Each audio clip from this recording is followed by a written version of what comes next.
The name Shanks. Crookshanks.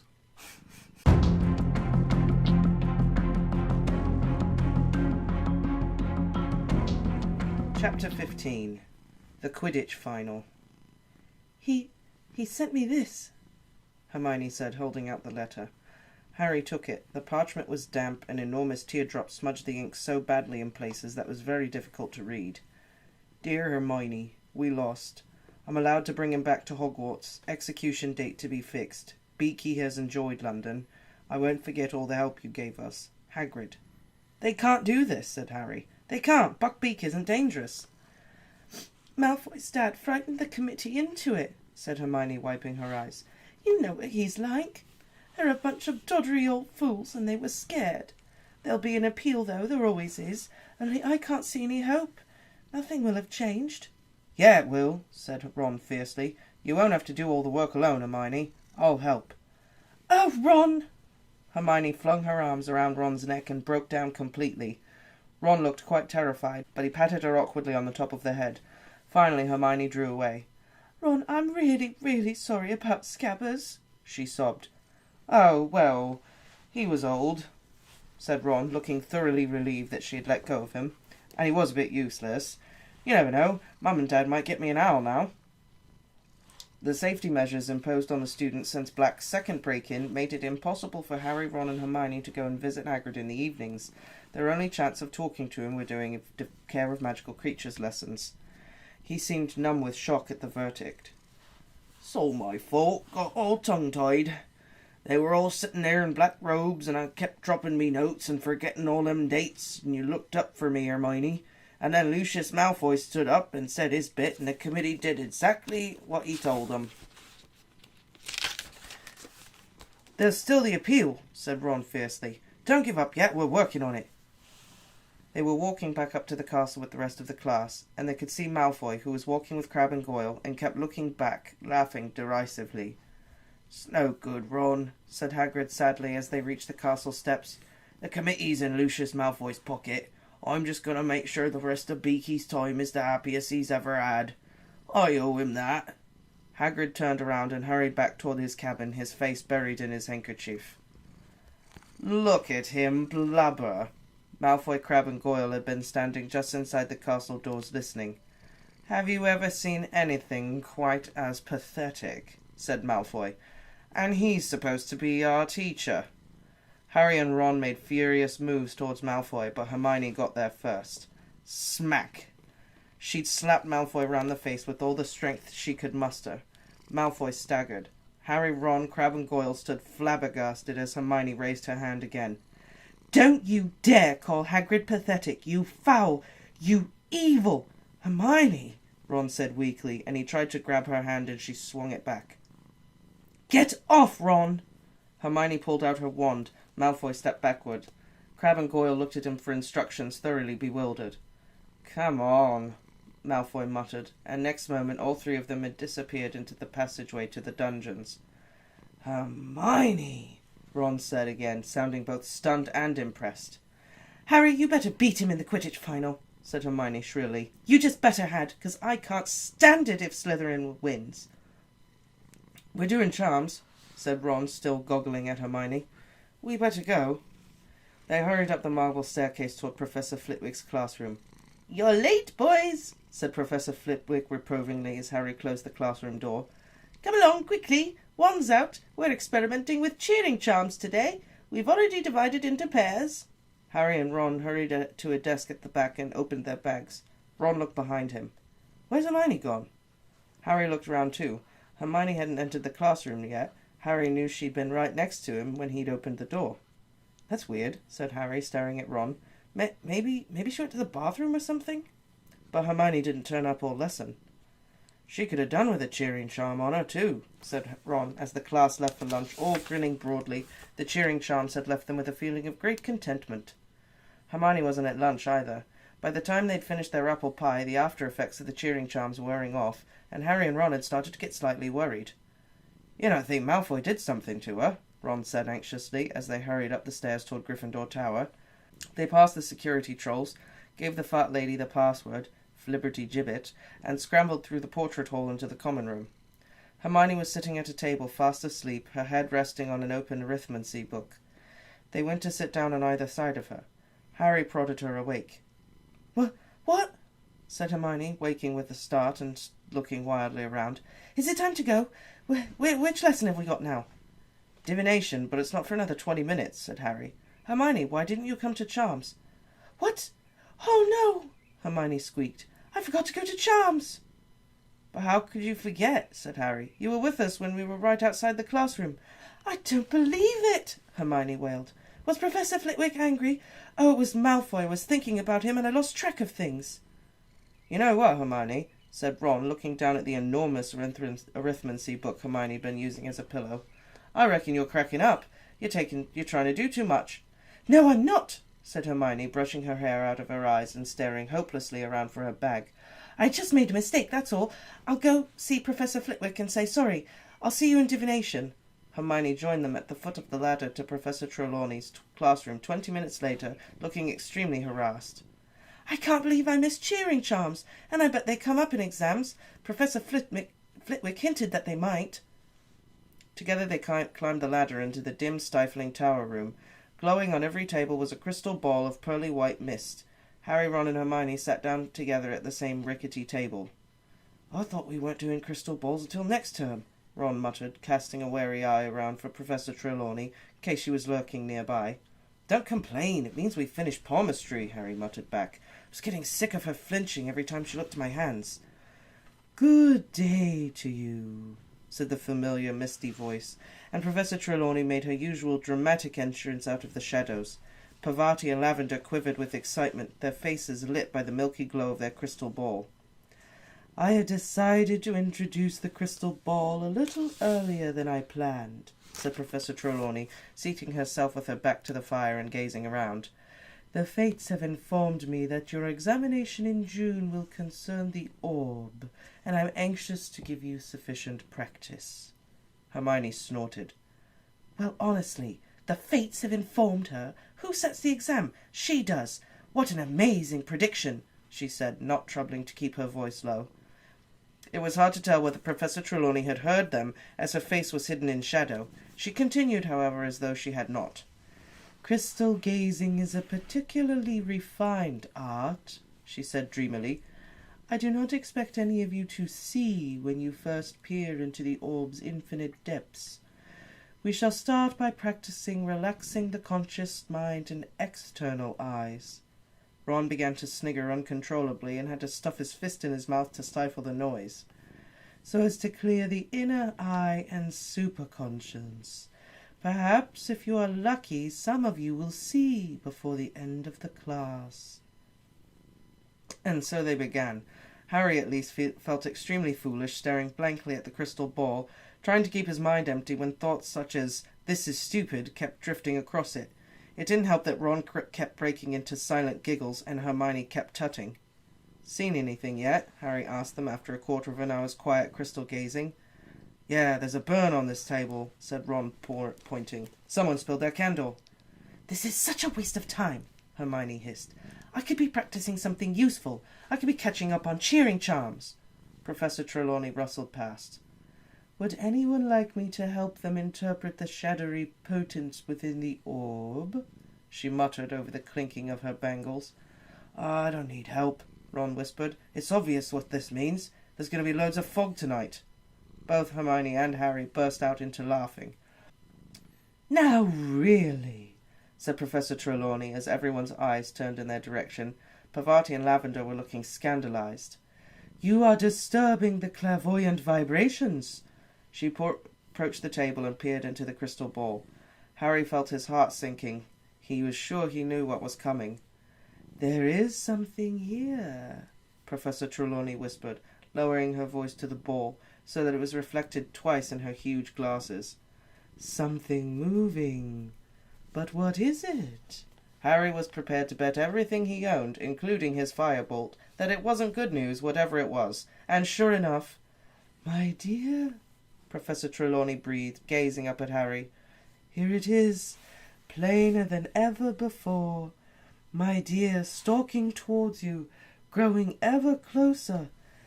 The Oh, for goodness sake!" said Hermione loudly. "Not the ridiculous Grim again!" Professor Trelawney raised her enormous eyes to Hermione's face.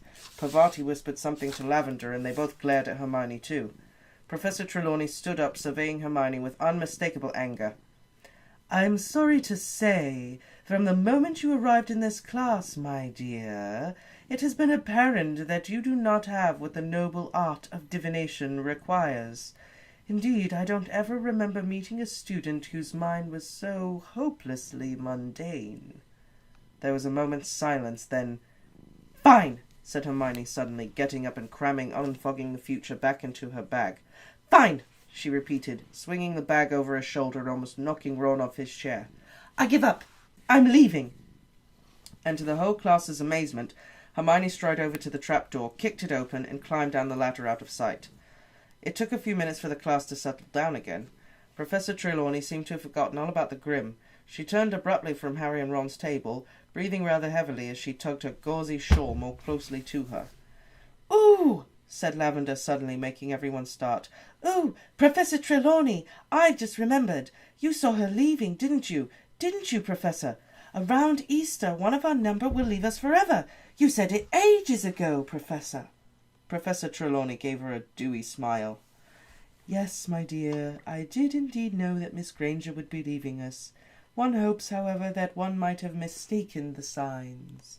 The inner eye can be such a burden, you know." Lavender and Parvati looked deeply impressed and moved over so that Professor Trelawney could join their table instead. "Some day Hermione's having, Ron muttered to Harry, looking awed. "Yeah." Yet Harry glanced into the crystal ball, but saw nothing but swirling white mist. Had Professor Trelawney really seen the Grim again? Would he?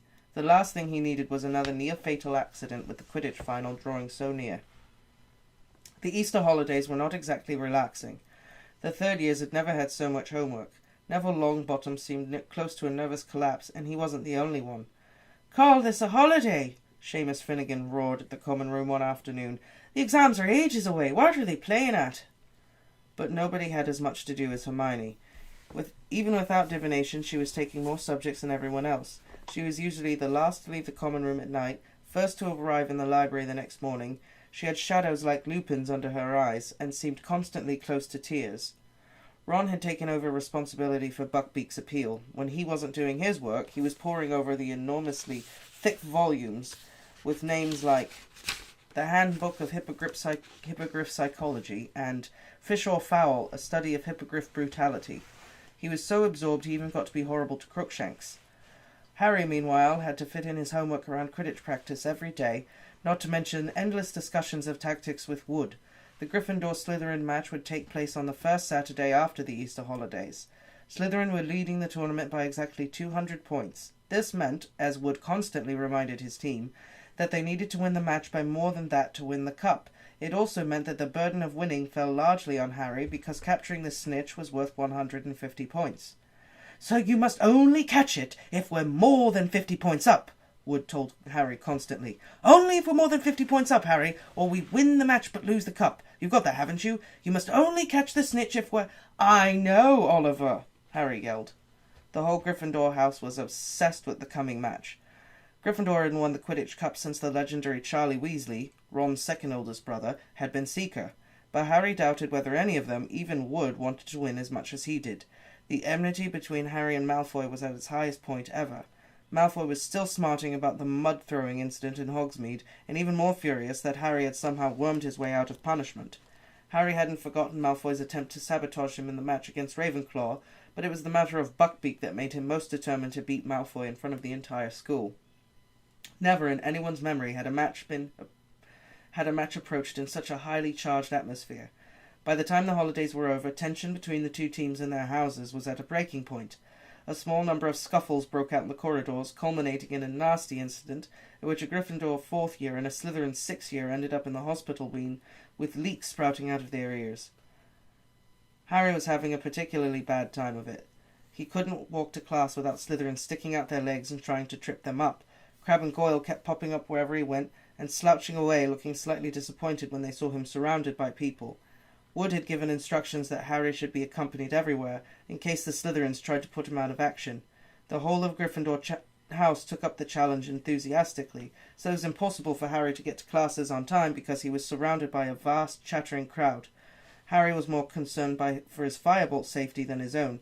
When he wasn't flying it, he locked it securely in his trunk and frequently dashed up to Gryffindor Tower at break times to check that it was still there. All the usual pursuits were abandoned in the Gryffindor common room the night before the match. Even Hermione had put down her books. "I can't work, I can't concentrate," she said nervously. There was a great deal of noise. Fred and George Weasley were dealing with the pressure of being louder and more exuberant than ever.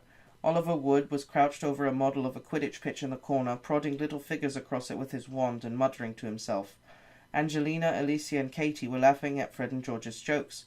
Harry was sitting with Ron and Hermione, removed from the centre of things, trying not to think about the next day, because every time he did, he had the horrible sensation that something very large was fighting to get out of his stomach. "You're going to be fine," Hermione told him, though she looked positively terrified. "You've got a firebolt," said Ron. "Yeah," said Harry, his stomach writhing. It came as a relief when Wood suddenly stood up and yelled, "Team! Bed!" Harry slept badly. First he dreamt that he'd overslept and that Wood was yelling, "Where were you? We had to use Neville instead." Then he dreamed that Malfoy and the rest of the Slytherin team arrived for the match riding dragons. He was flying at breakneck speed, trying to avoid a spurt of flames from Malfoy's steed's mouth. When he realized he'd forgotten his firebolt, he fell through the air and woke with a start. It was a few seconds before Harry remembered that the match hadn't taken place yet, that he was safe in bed, and that the Slytherin team definitely wouldn't be allowed to play on dragons. He was feeling very thirsty. As quietly as he could, he got out of his four-poster and went to pour himself some water from the silver jug beneath the window. The grounds were still and quiet. No breath of wind disturbed the treetops in the forbidden forest. The whomping willow was motionless and innocent-looking. It looked as though conditions for the match would be perfect. Harry sat down his goblet and was about to turn back to bed when something caught his eye.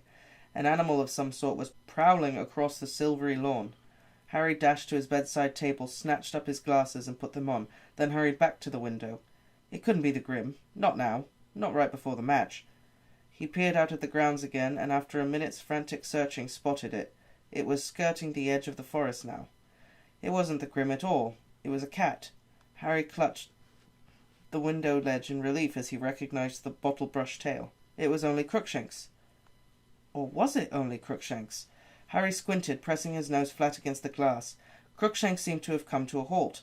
Harry was sure he could see something else moving in the shadow of the trees, too. And next moment it had emerged. A gigantic, shaggy black dog, moving stealthily across the lawn, Crookshanks trotting at its side. Harry stared. What did this mean? If Crookshanks could see the dog as well, how could it be an omen of Harry's death? "Ron!" Harry hissed. "Ron, wake up!" I need you to tell me if you can see something." "It's all dark, Harry," Ron muttered thickly. "What are you on about?" "Down here." Harry looked quickly back out the window. Crookshanks and the dog had vanished. Harry climbed onto the windowsill to look right down into the shadows of the castle, but they weren't there. Where had they gone? A loud snore told him that Ron had fallen asleep again. Harry and the rest of the Gryffindor team entered the Great Hall the next day to enormous applause. Harry couldn't help grinning broadly as he saw that both the Ravenclaw and the Hufflepuff tables were clapping them too. The Slytherin table hissed loudly as they passed. Harry noticed that Malfoy looked even paler than usual. Wood spent the whole breakfast urging his team to eat while touching nothing himself. Then he hurried them off to the pitch before anyone else had finished, so they could get an idea of the conditions. As they left the Great Hall, everyone applauded again. "Good luck, Harry!" yelled Cho Chang. Harry felt himself blushing. "Okay. No wind to speak of. Sun's a bit bright. That could impair your vision. Watch out for it. Ground's fairly hard. Good. That'll give us a fast kick-off." Wood paced the pitch, staring around with the team behind him. Finally, they saw the front doors of the castle open in the distance and the rest of the school spill out onto the lawn. "Changing rooms," Wood said tersely. None of them spoke as they changed into their scarlet robes. Harry wondered if they were feeling like he was, as though he'd eaten something extremely wriggly for breakfast. In what seemed like no time at all, Wood was saying, "Okay, it's time. Let's go." They walked out onto the pitch to a tidal wave of noise. 3/4 of the crowd were wearing scarlet rosettes, waving scarlet flags with the Gryffindor lion upon them, or brandishing banners with slogans such as "Go Gryffindor" and "Lions for the Cup." Behind the Slytherin goalposts, however, 200 people were wearing green, the silver serpent of Slytherin glittering on their flags, and Professor Snape sat in the very front row, wearing green like everyone else, and a very grim smile. "And here are the Gryffindors!" yelled Lee Jordan, who was acting as commentator as usual. "Potter, Bell, Johnson, Spinnet, Weasley, and Wood, widely acknowledged as the best side Hogwarts has seen in a few years." Lee's comments were drowned by a tide of boos from the Slytherin end. "And here comes the Slytherin team, led by Captain Flint. He's made some changes in the lineup and seems to be going for size rather than skill." More boos from the Slytherin crowd. Harry, however, thought that Lee had a point. Malfoy was easily the smallest person on the Slytherin team. The rest of them were enormous. "Captains, shake hands," said Madam Hooch.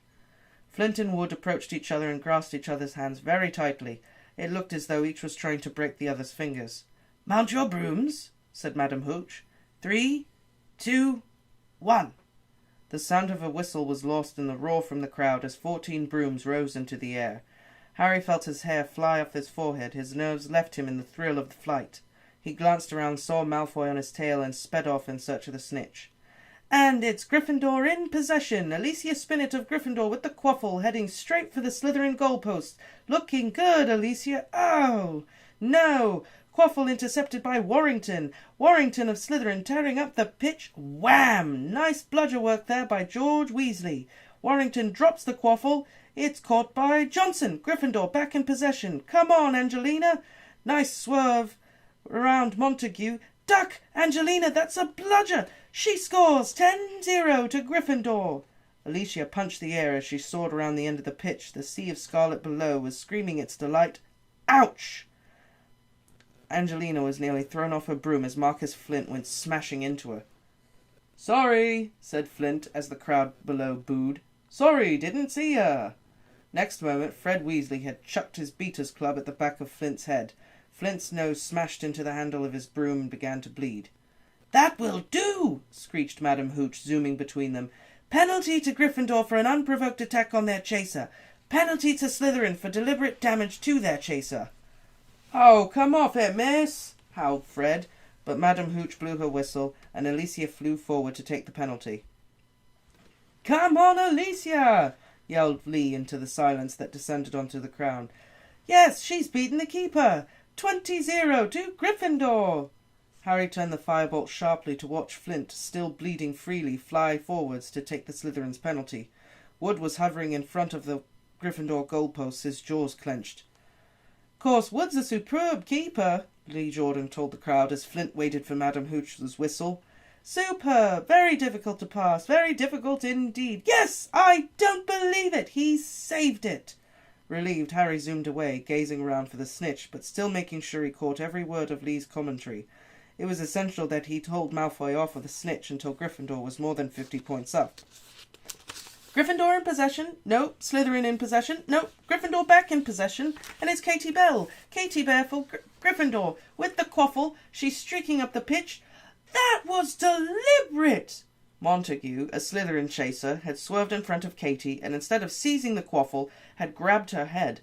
Katie cartwheeled in the air, managing to stay on her broom, but dropped the quaffle. Madam Hooch's whistle rang out again as she soared over to Montague and began shouting at him. A minute later, Katie had put another penalty past the Slytherin keeper.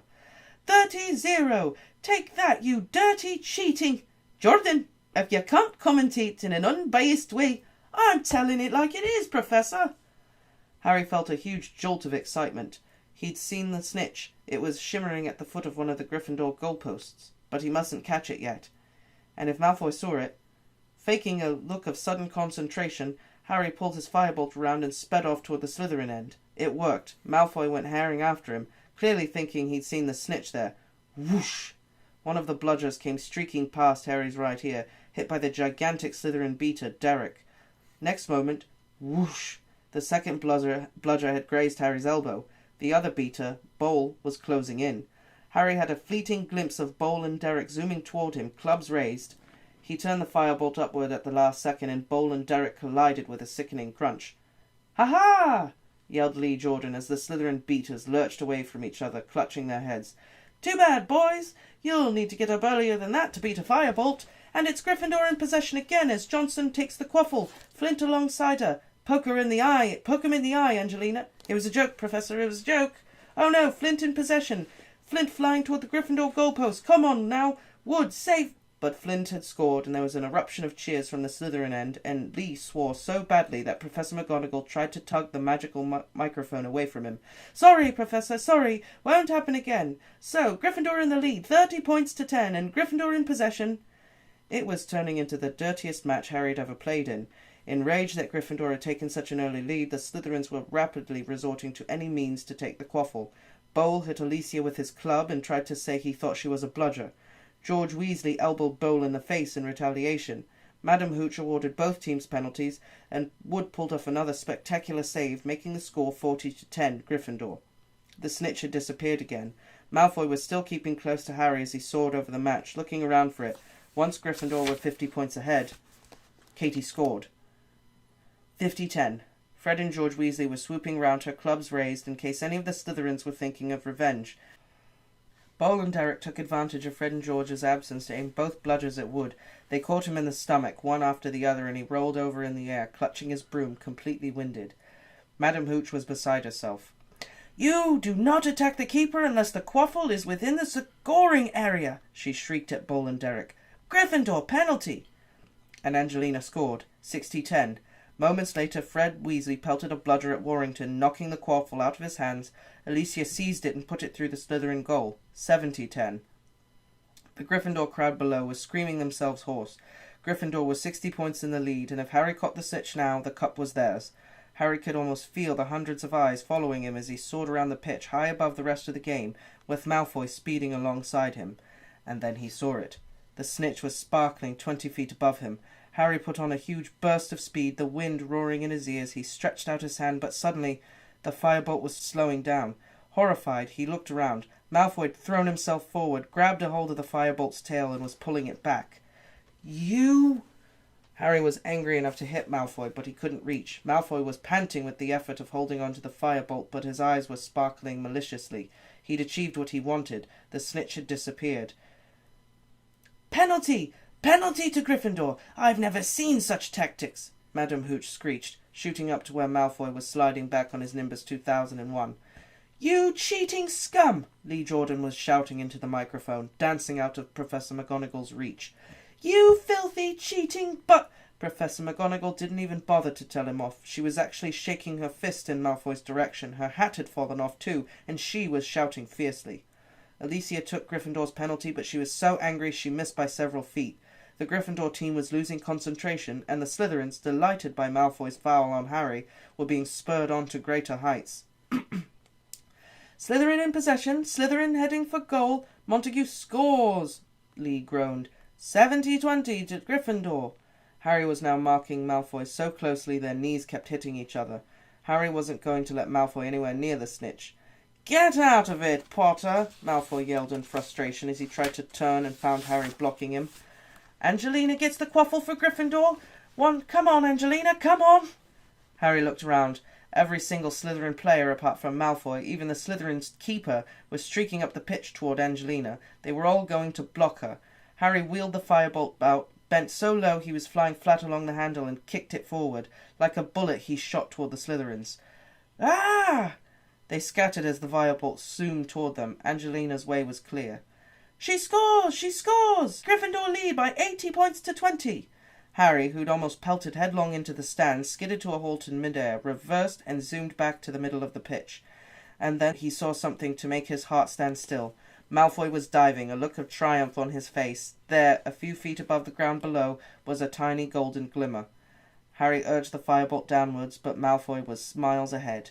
Go! Go! Go! Harry urged his broom. They were gaining on Malfoy. Harry flattened himself to the broom handle as Bowl sent a bludger at him. He was at Malfoy's ankle. He was level. Harry threw himself forward, taking both hands off the broom, knocking Malfoy's arm out of the way, and... Yes! He pulled out of the dive, his hand in the air, and the stadium exploded. Harry soared above the crowd to an odd ringing in his ear. The tiny golden ball was held tight in his arm, in his fist, beating its wing hopelessly against his fingers. Then Wood was speeding toward him. Half blinded by tears, he seized Harry round the neck and sobbed unrestrainedly into his shoulder. Harry felt 2 large thumps as Fred and George hit them. Then Angelina, Alicia and Katie's voices. "We've won the cup! We've won the cup!" Tangled together in a many-armed hug, the Gryffindor team sank, yelling hoarsely back to earth. Wave upon wave of crimson supporters were pouring over the barriers onto the pitch. Hands were raining down on their backs. Harry had a confused impression of noise and bodies pressing on him. Then he and the rest of the team were hoisted onto the shoulders of the crowd. Thrust into the light, he saw Hagrid, plastered with crimson rosettes. "You beat 'em, Harry! You beat 'em! Wait till I tell Buckbeak!" There was Percy, jumping up and down like a maniac, all dignity forgotten. Professor McGonagall was sobbing harder even than Wood, wiping her eyes with an enormous Gryffindor flag, and there, fighting their way towards Harry, were Ron and Hermione. Words failed them. They simply beamed as Harry was borne toward the stands, where Dumbledore stood waiting with the enormous Quidditch cup. If only there'd been a Dementor around. As a sobbing Wood had passed Harry the cup, as he lifted it onto the air, Harry felt he could have produced the world's best Patronus. Thank God he ended up winning. If Slytherin won that, I was going to be angry. They were playing dirty. Yeah. Dirty. They did not deserve to win that at all. As a Slytherin. Is that why you wore that for this chapter? No. I just wanted to wear it because it's brand new and I love it. As a Slytherin, I have to say I'm very disappointed in their behavior. It's not nice. Better be. It's not nice. Maybe they'll learn. Cheating got them nowhere. It seriously, they gave Gryffindor all those points because they just. I think they fair. scored 10 points like normally, and then the rest were all penalties. Yeah, and they couldn't even. Wood kept blocking them. They kept getting penalty after penalty. Dirty game. Dirty game. But hey, Gryffindor finally won the cup. I know. Wood must be so happy. I don't think there's words to describe how happy Wood must be. No, I don't think so. This is last year. I wonder if Wood's going to go play professional Quidditch. Or what he's going to do. They actually, in the very, very back of the... I don't know if it's in the back of this one. Does it tell you where the there's one... students...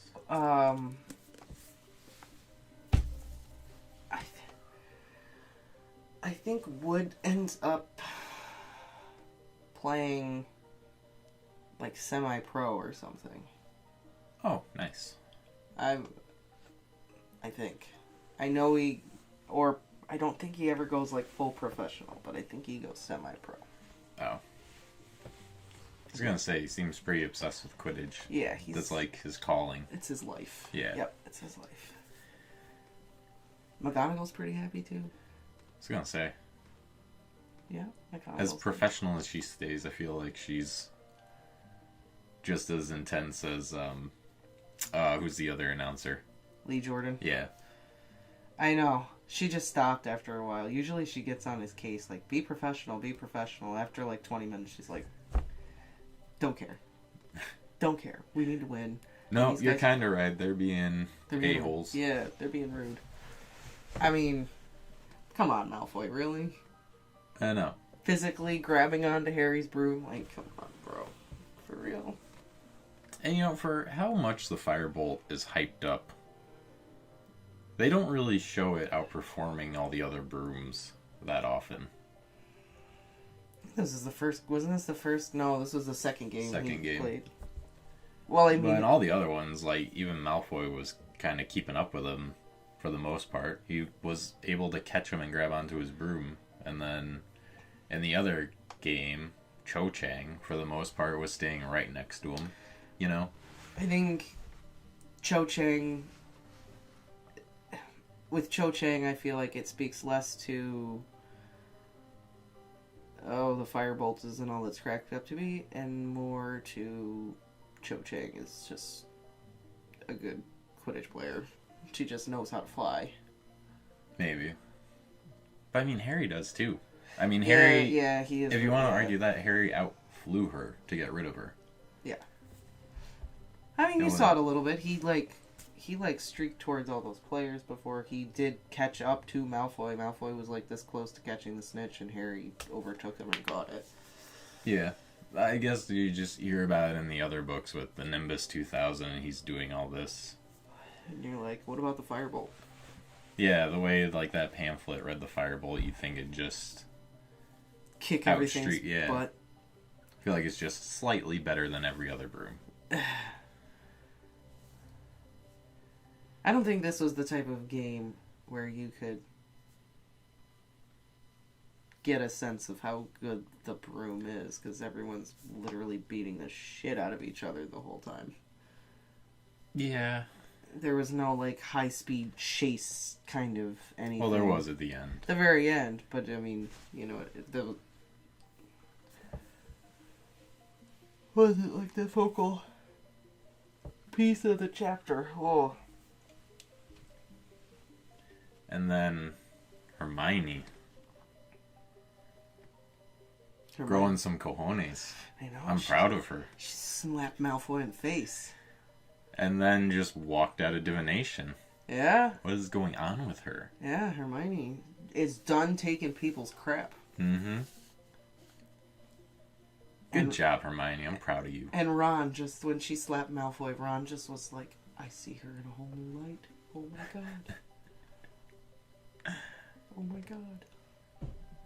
And how about Crookshanks and the Grim? Yeah. Was Harry seeing things, or did that actually happen? Well, I'm gonna say it actually happened.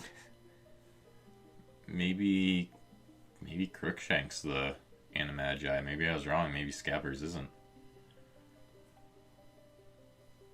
I still say Lupin's the werewolf dog thing. Maybe not the dog. I don't know if that dog is the werewolf, but I still say Lupin, Sirius Black, and the werewolf. Okay. That was just a lot. Lupin is a werewolf and Sirius Black. Well, yeah, I said that. Yeah, and maybe the dog too. A long time ago. Well, yeah, I don't know. They just say a big shaggy dog. I don't know. A big black shaggy dog. Yeah. I don't know if that is how they depict werewolves. Oh, come on. Professor Trelawney's been telling you the whole time. It's the Grim. Right. I got Hermione's back on this one, just saying. I think Professor Trelawney's full of crap. Yeah. It's very interesting because the next chapter is called... The Grim? Professor Trelawney's Prediction. Oh.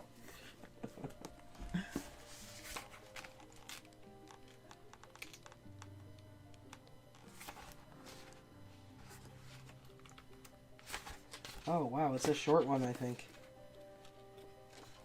Yeah, it's a little baby chapter. But yeah, I feel pretty straightforward. And then that one girl, you thought it, or you predicted this at Easter, like months ago. That at Easter someone would leave. Yeah. Sooner or later someone's gonna leave. The end of the term, something. Pavarti and Lavender are just convinced that Professor Trelawney, like... Which, I don't buy it. Not feeling it, huh? Nah. Think she's a fraud. I think so. Phony. With Hermione and McGonagall. Maybe it's just my Gryffindor. Qualities. Yeah. Seems like all the Gryffindors are kind of like, I'm good on that. Pavarti and Lavender Brown are all about it. Oh, they are Gryffindors? Yeah, they're Gryffindors. Oh. I thought it said they were Ravenclaws. Okay. No, they're Gryffindors. You made me second guess myself for a second, but... Nope. They Gryffindors. Okay.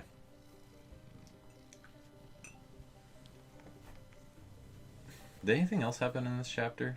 Those are like the big things I remember. Hermione slaps Malfoy. Which is a great moment. Great moment. +1 Hermione. Hermione walks out of divination. Another +1 for Hermione. Just Hermione being a badass in this chapter. I know.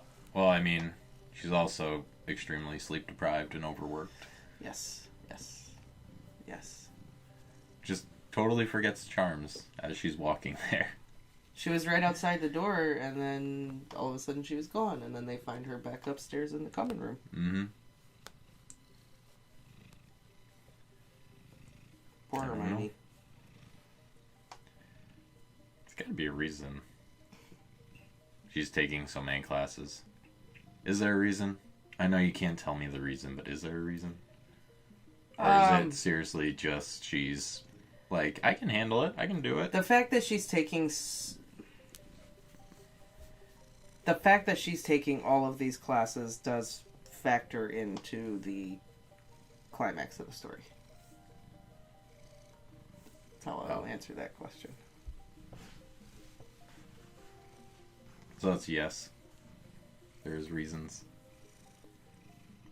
The fact that she's taking so many classes Factors in, but is there a reason why she's taking so many?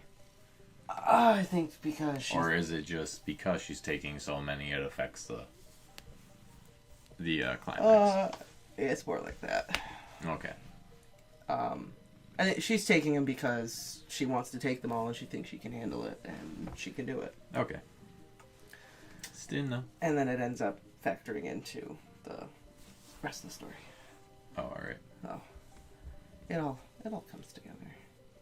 It'll all... So she's trying to, like, graduate a year early or something? I think she's just trying to take all the classes as she can, because she can, and she thinks she can do it. And she wants to take all of them, and she doesn't want to pick and choose, so she's like, I'm just going to take all of them. It's crazy. Could not do it.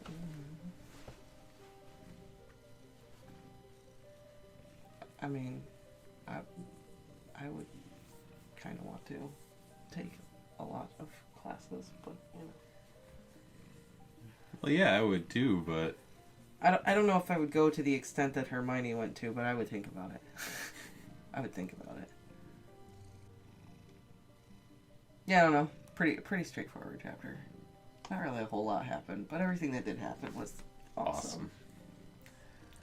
So I was like, so many awesome things happened. I was kind of scared Slytherin was going to win that match, and I was just going to... Wouldn't even be a discussion. I would just walk out.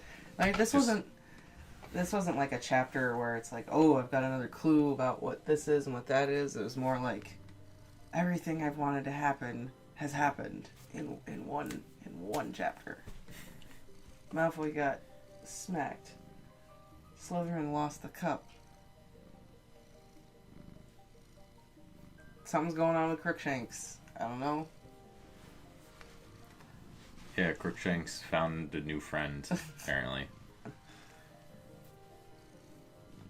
Yes, he did. Maybe he was just out for a walk, you know, stopped and said hi. It could be. Just cross paths. Could be. It's like, oh, hey, what's up? Hey, what's up? What are you doing? Oh, just scaring this one kid up in the window there. Oh, cool. Oh, I actually live up there. No way!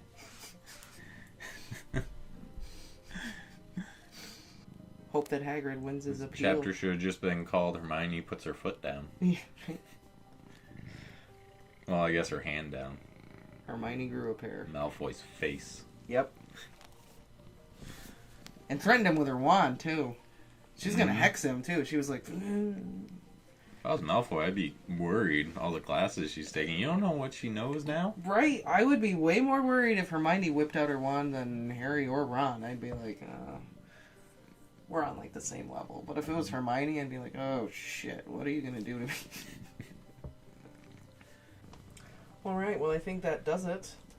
So, please like and comment and subscribe. And join us next time for Chapter 16.